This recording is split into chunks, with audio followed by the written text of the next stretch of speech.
नमस्कार दोस्तों, कैसे हैं आप लोग। स्वागत है आप सभी लोगों का मेरे यूट्यूब चैनल में। आज हम लोग बात करेंगे चाणक्य नीति के बारे में। हम सभी लोग जानते हैं कि चाणक्य एक महान अर्थशास्त्री थे, एक राजनीतिज्ञ थे, महान विद्वान थे। आचार्य चाणक्य ने ही मौर्य समाज की स्थापना की। आचार्य चाणक्य ने चंद्रगुप्त मौर्य को, एक छोटे से बालक को तैयार करके नंद वंश को समाप्त किया और मौर्य समाज की स्थापना की। तो आज हम लोग चाणक्य नीति के बारे में डिस्कस करेंगे। तो लेट्स गो, वीडियो को शुरू करते हैं। आचार्य चाणक्य अध्याय शुरू करने से पहले ईश्वर की प्रार्थना करते हैं, भगवान विष्णु के चरणों में शीश नवाकर प्रणाम करते हैं। तो इसको हम लोग भी ईश्वर को प्रणाम करते हैं और अध्याय को शुरू करते हैं। आचार्य चाणक्य कहते हैं कि ज्ञानी व्यक्ति वह है जो नीति शास्त्र को पढ़कर यह जान लेता है कि उसके लिए करने योग्य कार्य कौन से हैं और ना करने योग्य कार्य कौन से हैं, और यह भी जान लेता है कि अच्छे कर्म क्या हैं और बुरे कर्म क्या हैं। आचार्य चाणक्य आगे कहते हैं कि हमें राजनीति के बारे में थोड़ा बहुत ज्ञान होना ही चाहिए, और यह जरूरी भी है। हमें थोड़ा बहुत पॉलिटिक्स के बारे में पता होना चाहिए कि कोई हमारा पॉलिटिकल यूज न करे। देखिए, राजनीति का ज्ञान इसलिए नहीं होना चाहिए कि हमें पॉलिटिक्स में जाना है, बल्कि इसलिए होना चाहिए कि कोई हमारा पॉलिटिकल यूज न कर सके। पॉलिटिक्स के सिद्धांत अपनाना उतना महत्वपूर्ण नहीं है जितना कि उनको समझना जानना कि वे क्या हैं। तो इसलिए पॉलिटिक्स को जानना बहुत ही जरूरी है, और हम सभी लोगों को थोड़ी बहुत पॉलिटिकल नॉलेज होनी ही चाहिए। आचार्य चाणक्य आगे कहते हैं कि मूर्ख लोगों को शिक्षा देना, उपदेश देना, दुष्ट स्त्री के साथ रहने से, दुखी लोगों का साथ करने से बुद्धिमान मनुष्य भी दुखी होता है। कभी भी मूर्ख लोगों को शिक्षा या उपदेश नहीं देना चाहिए। जिस व्यक्ति को किसी बात का ज्ञान ना हो उसे समझाना बहुत ही आसान होता है, लेकिन जो अधूरा ज्ञानी हो उसे ब्रह्मा भी नहीं समझा सकते। तो मूर्ख लोगों की तरह दुष्ट स्त्री का संग करना, उसका पालन पोषण करना मनुष्य के लिए दुख का कारण बन जाता है। इन दोनों की तरह दुखी व्यक्ति का साथ करना, जिसका कॉन्फिडेंस खो चुका हो, जो निराशा में डूब चुका हो, जो हताश हो, उसका साथ कभी नहीं करना चाहिए। क्योंकि वह खुद निराशा में डूबा हुआ है, वह खुद हताश है, परेशान है, दुखी है, उसका कॉन्फिडेंस लेवल नीचा है उसका, तो वो आपको क्या सहारा दे सकता है। तो इसलिए इन तीनों का साथ नहीं करना चाहिए। आचार्य चाणक्य आगे कहते हैं कि दुष्ट पत्नी, बुरा मित्र, जवाब देने वाला सेवक और सांप वाला घर, ये मृत्यु के कारण है। इनसे दूर ही रहना चाहिए, इसमें संदेह नहीं करना चाहिए। किसी भी मनुष्य के लिए उसकी पत्नी का दुष्ट होना उसके लिए मृत्यु के समान है। वह स्त्री सदैव व्यक्ति के लिए दुख का कारण बनी रहती है। इसी प्रकार यदि आपका मित्र धूर्त है, चालाक है, आपको धोखा देता है, तो भी यह आपके लिए हानिकारक है। नौकर अगर घर का भेद जानता हो और वह मालिक के आज्ञा का पालन न करता हो, तो वह भी उसके लिए हानिकारक ही होगा।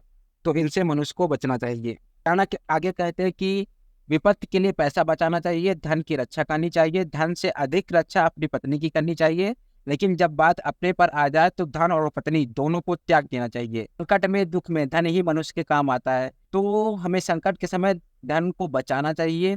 पत्नी धन से बढ़कर होती है, तो अगर उसकी बात आए तो धन को त्याग देना चाहिए और पत्नी की रक्षा करनी चाहिए, क्योंकि मान सम्मान बहुत ही जरूरी होता है। अगर पैसा चला जाए तो दोबारा आ भी सकता है, लेकिन मान सम्मान मर्यादा अगर चली जाए तो दोबारा नहीं आती। तो इसलिए पत्नी की रक्षा धन से बढ़कर करनी चाहिए।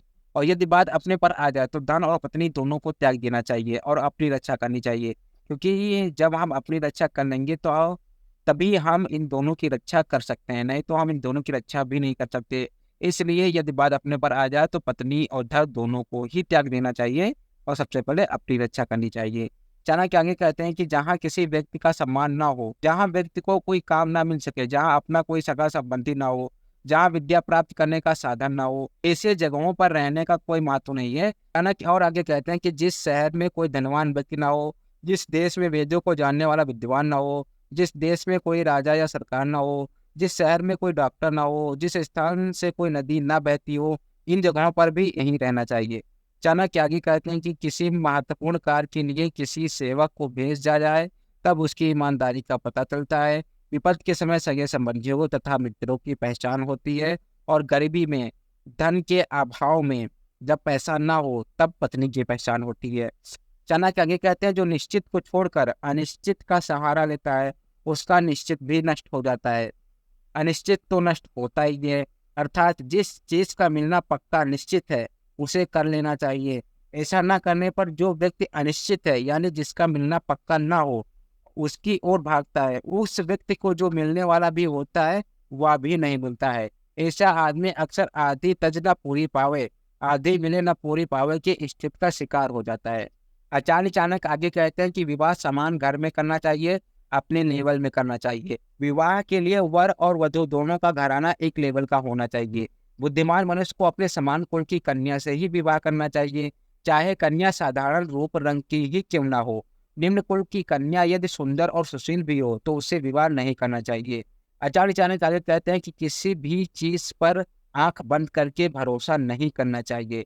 आचार्य चाणक्य कहते हैं कि लंबे नाखून वाले पशु पर भरोसा नहीं करना चाहिए, नदियों पर भरोसा नहीं करना चाहिए, बड़े बड़े सींग वाले पशुओं पर भरोसा नहीं करना चाहिए, क्योंकि ये सब कब घात कर दे, कब वार कर दे, कब आपको हानि पहुंचा दे, इसका कोई भरोसा नहीं है। और स्त्रियों पर तो कभी भरोसा करना ही नहीं चाहिए, क्योंकि उनके मन में क्या होता है कोई नहीं जान सकता।